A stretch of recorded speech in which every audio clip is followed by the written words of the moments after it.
Welcome to Telugu first news. ముందుగా headlines చూద్దాం. హైదరాబాద్ లో ఉబేర్ విస్తరణపై సీఎం రేవంత్ తో చర్చలు. ఫ్యూచర్ సిటీలో కార్పొరేట్ ఆఫీస్ పై ఉబేర్ ఆసక్తి.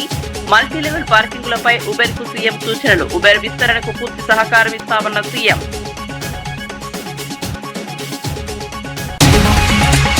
ఏపీని నాలెడ్జ్ హబ్ గా మారుస్తామన్న చంద్రబాబు. ఏఐ డీప్ టెక్నాలజీలో యువత ముందుండాలన్న చంద్రబాబు. హైదరాబాద్ లో ఏపీని టెక్నాలజీ హబ్ చేస్తామన్న సీఎం. నాలెడ్జ్ ఎకానమీకి బలమైన పునాది వేస్తామన్న బాబు.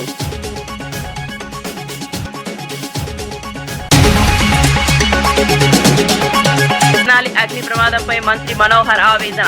ఫైర్ ఇంజిన్ ఆలస్యంతో ప్రమాద తీవ్రత పెరిగిందన్న నిర్వాహకులు. అగ్నిమాపక వ్యవస్థను బలోపేతం చేయాలన్న మంత్రి. బాధితులకు ప్రభుత్వం అండగా ఉంటుందన్న మనోహర్.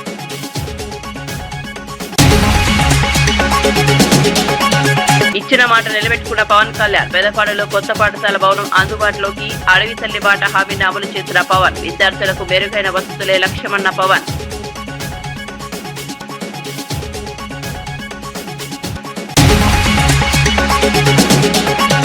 సామాన్యుల పొదుపుపై మోదీ వ్యాఖ్యలు విడ్డూరమన్న మహేష్. పెట్రోల్ ధరలతో ప్రజల నుండి విచారన్న మహేష్.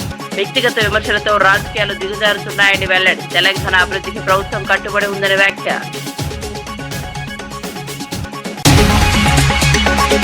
ఇక వార్త వివరాల్లోకి వెళ్తే, ముఖ్యమంత్రి రేవంత్ రెడ్డితో ఉబేర్ సంస్థ సీఈఓ దారా కోగ్రోషాహి జూబ్లీహిల్స్ నివాసంలో భేటీ అయ్యారు. సమావేశంలో Uber chief business officer Madhu Kannan, Uber India president Prabhjit Singh, chief technology officer Praveen నిప్పల్లినాగా పాల్గొన్నారు. హైదరాబాద్ లో ఉబేర్ సెంటర్ ఆఫ్ ఎక్సలెన్స్ ను మరింత విస్తరించినట్లు సీఈఓ తెలిపారు. అమెరికా వెలుపల ఏర్పాటు చేసిన తొలి సెంటర్ ఇదేనని, ప్రస్తుతం 600 మంది ఇంజనీర్లు పనిచేస్తున్నారని వివరించారు. ఫ్యూచర్ సిటీలో కార్పొరేట్ ఆఫీస్ నిర్మాణంపై కూడా ఆసక్తి చూపించారు. దేశంలోని ప్రధాన నగరాల్లో పార్కింగ్ సమస్యలను సీఎం ప్రస్తావిస్తూ మల్టీలెవెల్ పార్కింగ్ సెంటర్ల ఏర్పాటు పరిశీలించాలని సూచించారు. ఈ అంశంపై సమగ్ర అధ్యయనం చేస్తామని ఉబేర్ ప్రతినిధులు తెలిపారు. వ్యాపార విస్తరణకు రాష్ట్ర ప్రభుత్వం పూర్తి సహకారం అందిస్తుందని సీఎం హామీ ఇచ్చారు.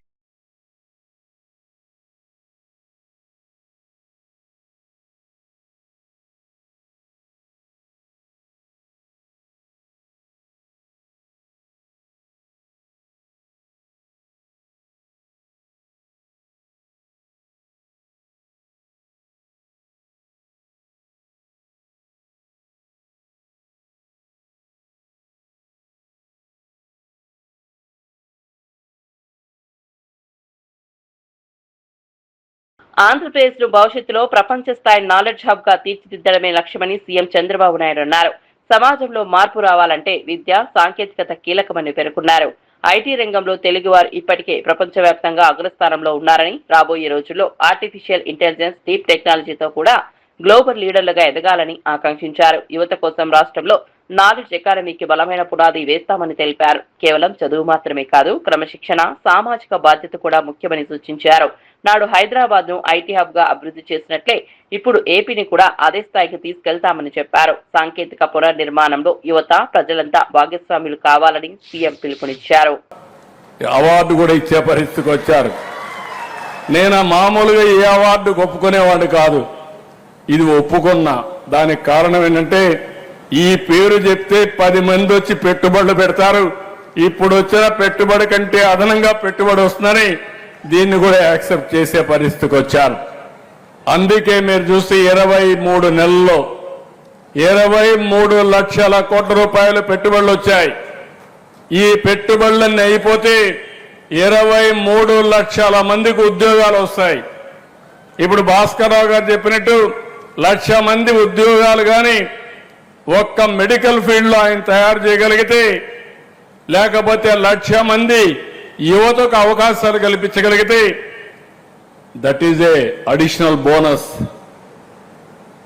నా ఉద్దేశం ప్రతి ఒక్కరికి ఎంప్లాయ్మెంట్ ఉండాలి. అదే మరి ఆర్థిక అసమానతలు తగ్గాలి. ఆర్థిక అసమానతలు తగ్గించడానికి P4 అనేది ఒక ఆయుధం. నేను ఏది కూడా ఒకసారి సంకల్పం చేసి దాన్ని జయప్రదం చేసే వరకు ముందుకు తీసుకెళ్తాం. ఈ ఆర్థిక అసమానతలు తగ్గించి అందరికీ మెరుగైన జీవన ప్రమాణాలు ఇవ్వగలిగితే అదే నిజమైన ప్రజాస్వామ్యం. అట్లా కాకుండా కొంతమంది కోటీశ్వరులు చాలామంది నిరుపేదలుంటే అది సమాజానికి కూడా మంచిది కాదు. అందుకే భాస్కర్రావు గారిని కోరుతున్నా, మీ హాస్పిటల్లో ఉండే వాళ్ళందరినీ సంపద సృష్టిగా కాకుండా P4 కింద ఒక 5,000 10,000 కుటుంబాలు బయట వాళ్ళు అడాప్ట్ చేసుకుని ఆ 10,000 మందిని పైకి తీసుకురండి. అది నిజమైనటువంటి స్ఫూర్తి అవుతుంది. ఆ స్ఫూర్తిలో కూడా మీరు కూడా భాగస్వాములు కావాల్సిందిగా మనస్ఫూర్తిగా కోరుకుంటూ, ఇక్కడ రైతాంగానికి ఒక ఆఫర్ ఇచ్చారు. చాలా మంచి ఆఫర్ ఇది. రైతుల్ని శాశ్వతంగా గుర్తుండాలి, వీళ్ళ స్ఫూర్తిని మనం గుర్తుపెట్టుకోవాలి. ఇదే విధంగా అందరం కానీ వాళ్ళ స్ఫూర్తిని గుర్తుపెట్టుకుంటే మిగిలిన రైతులు కూడా ముందుకు వస్తారు. ఇంతవరకు ఎక్కడా ఈ ప్రయోగం సక్సెస్ కాలేదు. అమరావతి రైతాంగం చూపించిన స్ఫూర్తి ఒక భారతదేశానికే కాదు ప్రపంచానికి ఒక ఆదర్శం కావాలనేది నా ఆలోచన.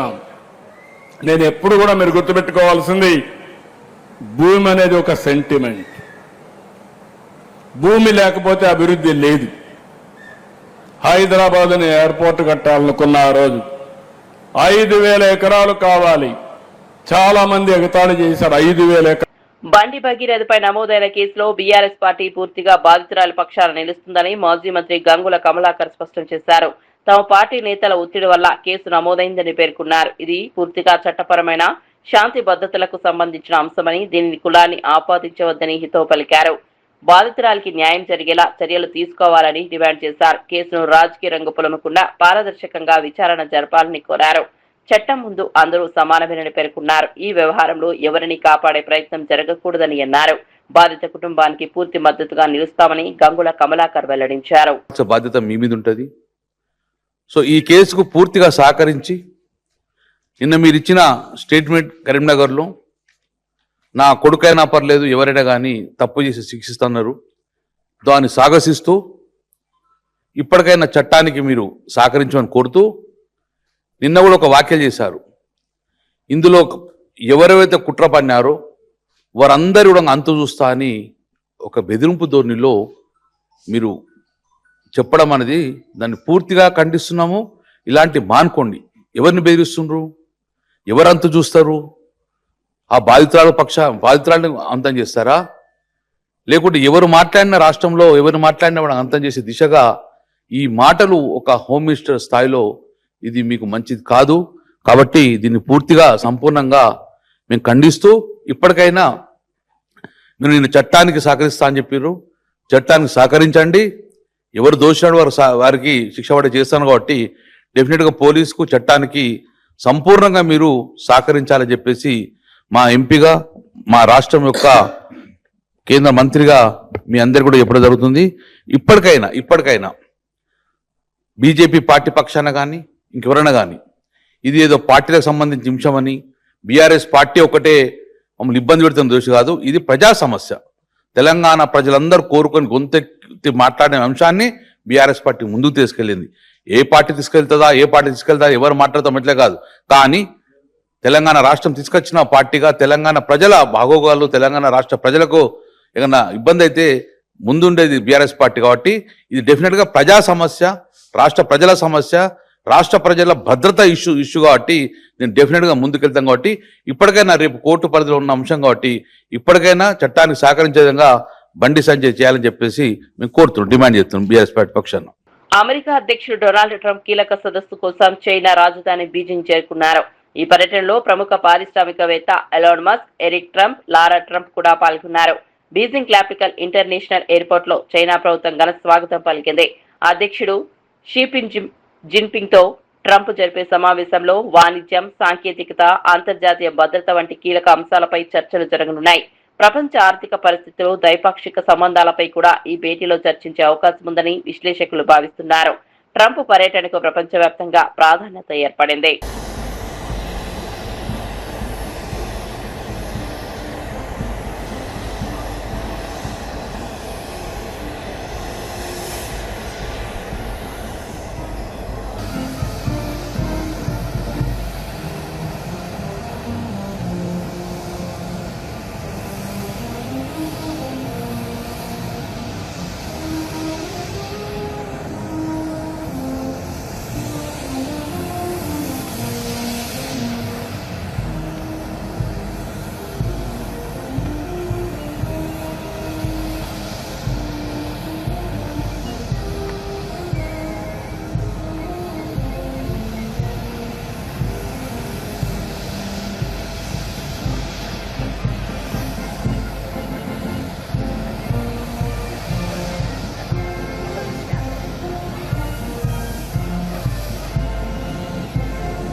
విజయవాడలో జరిగిన ఎంఎస్ఈ ఐపీఓ అవగాహన సదస్సులో మంత్రి కొండపల్లి శ్రీనివాస్ కీలక వ్యాఖ్యలు చేశారు.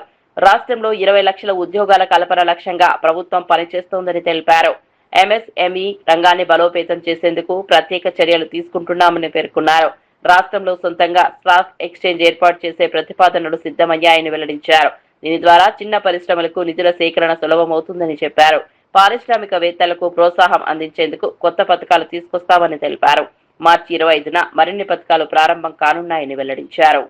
ఒక చైర్పర్సన్ గా వ్యవహరించి ఎప్పటికప్పుడు అటు ఎంఎస్ఎంఈని అలాగే అదర్ డిపార్ట్మెంట్స్ ని గైడ్ చేస్తూ ఈరోజు ఇండస్ట్రీస్ ని ఇక్కడ ఆంధ్రప్రదేశ్లో స్థాపించడానికి చాలా సింప్లిఫైడ్ మెకానిజంలో తీసుకున్నటువంటి గౌరవ మంత్రివర్యులు నారా లోకేష్ గారికి ప్రధానంగా ఈవెంట్ రావడానికి నేను వారికి ప్రత్యేకమైన ధన్యవాదాలు తెలియజేసుకుంటూ మరి అలాగే ఈ ఈవెంట్ని ఆంధ్రప్రదేశ్లో స్టాక్ ఎక్స్చేంజ్కి అంటే ఎస్ఎంఈ ఐపీఓస్ని ఎస్టాబ్లిష్ చేయాలి, ఒక అవేర్నెస్ ప్రోగ్రామ్ పెట్టాలి. సుదీర్ఘంగా ఒక 6 నెలల నుంచి నేను ఎప్పటికప్పుడు కృష్ణదేవరావు గారిని ఎప్పుడు ఢిల్లీ వెళ్ళినా కూడా ఆయన టీం నాకు ఎప్పుడు కూడా మాట్లాడుతున్నారు. ఒక 1 మంత్ బ్యాక్ ఫోన్ చేసి మనకి ఎన్ఎస్సి సిఇఓ గారు వస్తున్నారు, మన ఆంధ్రప్రదేశ్లో ఒక ఈవెంట్ పెడదాము, ఆ ఈవెంట్ ద్వారా మన ఇండస్ట్రీస్ అందరికీ కూడా ఒక అవేర్నెస్ ప్రోగ్రామ్ పెడతాము. బికాజ్ రీసెంట్గా లాస్ట్ ఇయర్లో ఎంపీ గారు చెప్పినట్టుగా 290 ఎస్ఎంఈ ఐపీఓస్ని ఎస్టాబ్లిష్ చేస్తే సుమారు 10,000 కోట్ల ఫండింగ్ ఎస్ఎంఈస్కి రైజ్ చేయడం జరిగింది. కానీ మన ఆంధ్రప్రదేశ్ నుంచి చాలా లిమిటెడ్గా ఉంది. But whereas investment in stock exchange చాలా మంది ఇన్వెస్ట్ చేస్తున్నారు, కానీ మన ఆంధ్రప్రదేశ్ ఆంటర్ప్రినర్స్ ఎస్ఎంఈ యూనిట్స్ ఎవరైతే ఉన్నారో దాని అడ్వాంటేజ్ తీసుకోవట్లేదు. సో ఖచ్చితంగా ఇది పబ్లిక్ తెలియజేయాలని ఆయన సుదీర్ఘ ప్రయాణంలో నాకు ఇచ్చినటువంటి సలహా మేరకు ఈవెంట్ పెట్టినందుకు మరి లావు కృష్ణదేవరాయలకు ప్రత్యేకంగా ధన్యవాదాలు తెలియజేసుకుంటూ మరి అలాగే ఒక క్లస్టర్ తీసుకొచ్చి ఒక లార్జ్ ఇండస్ట్రీ తీసుకొచ్చి ఆ లార్జ్ ఇండస్ట్రీస్ అసోసియేటెడ్ గా స్మాల్ ఇండస్ట్రీస్ కూడా పెట్టడం జరుగుతుంది. అంటే ఆ స్మాల్ ఇండస్ట్రీస్ కూడా ఇదే ఎంఎస్ఎంఈ పార్క్స్ లో క్లస్టర్ అప్రోచ్ లో తీసుకువెళ్లి అక్కడ కామన్ ఫెసిలిటీస్ డెవలప్ చేస్తే అక్కడ ఉన్నటువంటి ఇండస్ట్రీస్ ప్రోడక్ట్ మ్యానుఫ్యాక్చరింగ్ కాస్ట్ కూడా రెడ్యూస్ అవుతుంది. ప్రపంచ స్థాయిలో లో కాస్ట్ ఆఫ్ మ్యానుఫ్యాక్చరింగ్ వెళ్తారన్న ఒక ఆలోచనతో ఈరోజు గౌరవ ముఖ్యమంత్రి గారు దాన్ని కార్యరూపం చేస్తున్నారు. అంటే ఇదే హోలిస్టిక్ అప్రోచ్ లో మన రాష్ట్రానికి ఎంఎస్ఎంఈ ఇండస్ట్రీని గ్రోత్ చేయాలంటే ఏం చేయాలన్న దాని మీద ప్రధానంగా ఒక 2 years కాల పరిమితుల్లో అనేక విషయాలు చేయడం జరిగింది. మీరు చూసుకుంటే పాలసీస్ కూడా సుమారు 24 పాలసీస్ సెక్టర్ ఓరియంటెడ్ పాలసీస్ కూడా ఇవ్వడం జరిగింది. చాలా విధి విధానాలు అంటే ఇక్కడ సర్క్యులర్ ఎకానమీ అవ్వచ్చు, అలాగే మీరు చూసుకుంటే ఈవీ మ్యానుఫ్యాక్చరింగ్ అవ్వచ్చు, ఈవీ ఛార్జింగ్ స్టేషన్స్ అవ్వచ్చు, అలాగే గ్రీన్ ఎనర్జీ దాని మీద అవ్వచ్చు, ఇవన్నీ కూడా పాలసీస్ డిఫైన్ చేసి స్పెసిఫిక్ టు ఇండస్ట్రీ కూడా తీసుకురావడం జరుగుతుంది. మరి అంతేకాకుండా Andhra Pradesh CDP programme cluster development programme లో కూడా సుమారు 300 కోట్లు ఇచ్చి ఎవరైతే క్లస్టర్ కామన్ ఫెసిలిటీ సెంటర్స్ పెడతారో వాళ్ళకు కూడా ఒక 10 crores వరకు ప్రాజెక్టు 90% గ్రాంట్ కింద కూడా ఇవ్వడం కూడా జరుగుతుంది. అది కూడా రేపు 25th March కూడా అది కూడా లాంచ్ చేయడం జరుగుతుంది. మరి అలాగే ఇప్పుడు ఉన్నటువంటి పిఎంఈజీపీ, పిఎంఎఫ్ఎంఈ అలాంటి ఏదైతే స్కీమ్స్ ఉన్నాయో అలాగే chief minister entrepreneurship development programme అది కూడా రేపు మే 25వ తారీఖున గౌరవ ముఖ్యమంత్రి గారి చేతుల మీద లాంచ్ చేసి సుమారు 200 కోట్లు ఈ ఆర్థిక సంవత్సరంలో కూడా బడ్జెట్ ఇవ్వడం జరుగుతుంది. కర్ణాటక కాంగ్రెస్ రాజకీయాల్లో నాయకత్వ మార్పు చర్చ మళ్లీ తెరపైకి వచ్చింది. బెంగళూరులోని కేపీసీసీ కార్యాలయం బయట డిప్యూటీ సీఎం డీకే శివకుమార్ ఫోటోలతో నెక్స్ట్ సీఎం డీకే శివకుమార్ అంటూ పోస్టర్లు వెలిశాయి. ఆయన పుట్టినరోజు సందర్భంగా అభిమానులు ఈ పోస్టర్లు ఏర్పాటు చేసినప్పటికీ కాంగ్రెస్ పార్టీలో అంతర్గత విభేదాలపై చర్చ మొదలైంది. 2023లో కాంగ్రెస్ అధికారంలో వచ్చినప్పటి నుంచి సీఎం పదవిపై సిద్దరామయ్య, డీకే శివకుమార్ వర్గాల మధ్య పోటీ ఉందనే ప్రచారం కొనసాగుతోంది. ఇప్పుడు ఈ పోస్టర్లు రాజకీయ వర్గాల్లో కొత్త చర్చకు దారితీశాయి. పార్టీ నాయకత్వం ఈ అంశంపై ఎలా స్పందిస్తుందనేది ఆసక్తిగా మారింది.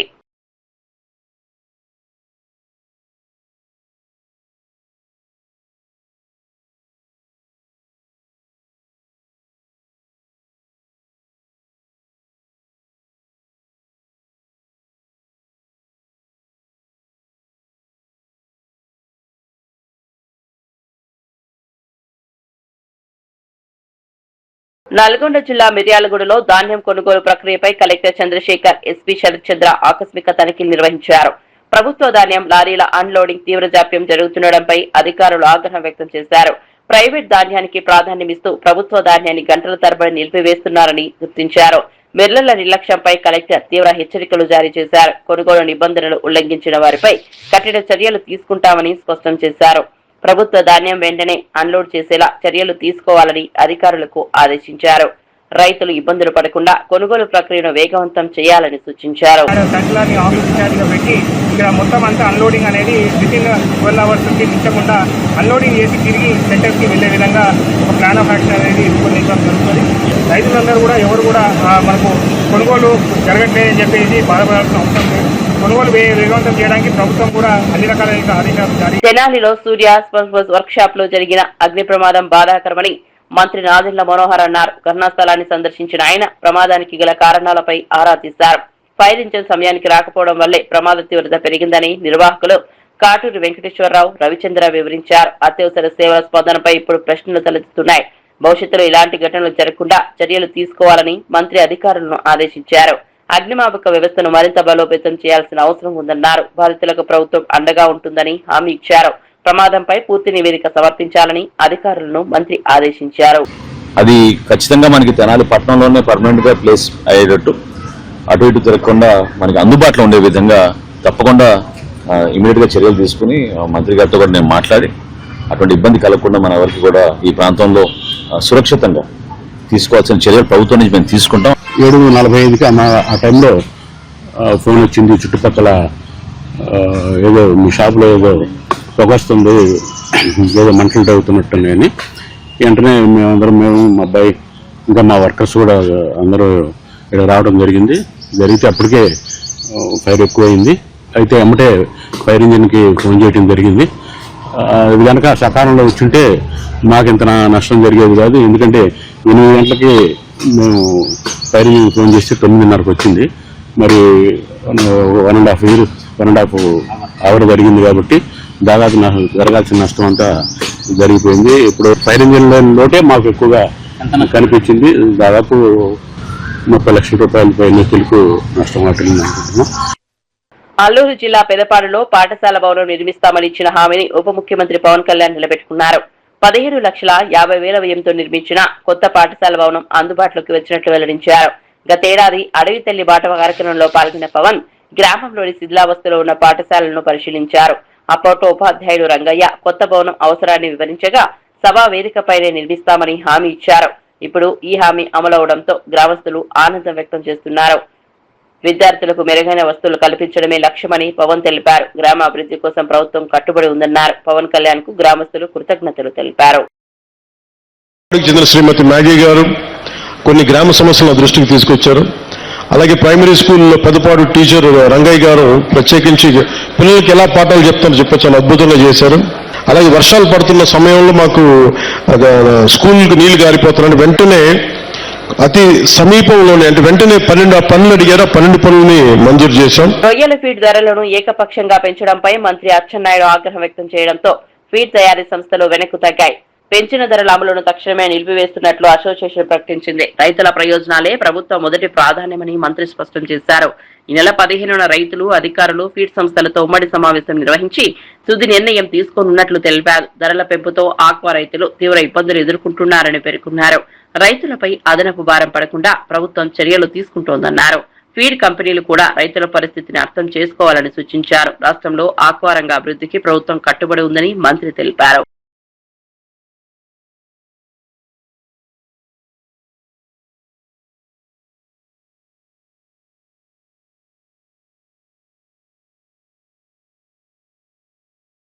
కేంద్రంలోని మోదీ ప్రభుత్వం సామాన్యుల పొదుపుపై మాట్లాడడం విడ్డూరంగా ఉందని టీపీసీసీ చీఫ్ మహేష్ కుమార్ గౌడ్ విమర్శించారు.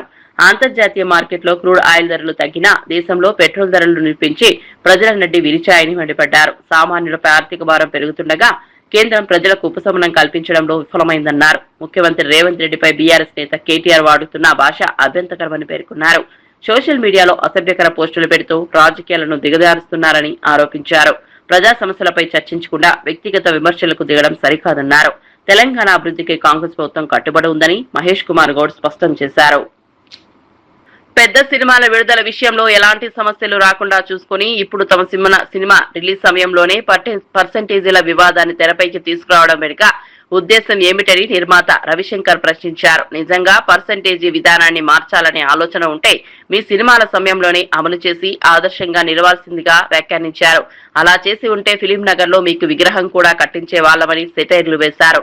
తమ సినిమా విడుదల సమయానికే కావాలన్న ఈ అంశాన్ని పెద్దది చేసి వివాదాన్ని రగిలించే ప్రయత్నం జరుగుతోందని ఆరోపించారు. ఇండస్ట్రీలో సమాన న్యాయం ఉండాలని, చిన్న సినిమాలను ఇబ్బంది పెట్టే విధంగా వ్యవహరించడం సరికాదన్నారు. నిర్మాతల సమస్యలను చర్చల ద్వారా పరిష్కరించుకోవాలని సూచించారు. ఇన్నాళ్ళు ఇందాక చెప్పిన లిస్ట్ ఒక 5-6 సినిమాలు 7 సినిమాల మీది ఈ అన్ని పాస్ అయిపోయి కరెక్ట్ గా ఎటోళ్ళు కరెక్ట్ మా సినిమా వచ్చే టైంకి ఇది పాపప్ చేసి దీన్ని ఫ్లేర్ అప్ చేసి ఏదో చేద్దాం అనేది ఏంటి సార్? మీ పెద్ద మనసును చక్కగా మీ పెద్ద సినిమా ఉన్న రోజున ఇదిగో పర్సంటేజ్ ఇదిగోండి అని హ్యాపీగా వేయొచ్చు కదా సార్. మీరు ఒక ఎగ్జాంపుల్ ఉంటారు, మీకు కూడా విగ్రహం కడతాం ఇక్కడ మంచి ఫిలిం నగర్లోనే ఎక్కడో. ఇన్నాళ్ళు ఇందాక చెప్పిన లిస్ట్ ఒక 5-6 సినిమాలు 7 సినిమాల మీది ఈ అన్ని పాస్ అయిపోయి కరెక్ట్ గా ఎటోళ్ళు కరెక్ట్ మా సినిమా వచ్చే టైంకి ఇది పాపప్ చేసి దీన్ని ఫ్లేర్ అప్ చేసి ఏదో చేద్దాం అనేది ఏంటి సార్? మీ పెద్ద మనసును చక్కగా మీ పెద్ద సినిమా ఉన్న రోజున ఇదిగో పర్సంటేజ్ ఇదిగోండి అని హ్యాపీగా వేయొచ్చు కదా సార్. మీరు ఒక ఎగ్జాంపుల్ ఉంటారు, మీకు కూడా విగ్రహం కడతాం ఇక్కడ మంచి ఫిలిం నగర్లోనే ఎక్కడో. అప్డేట్స్ కోసం చూస్తూనే ఉండండి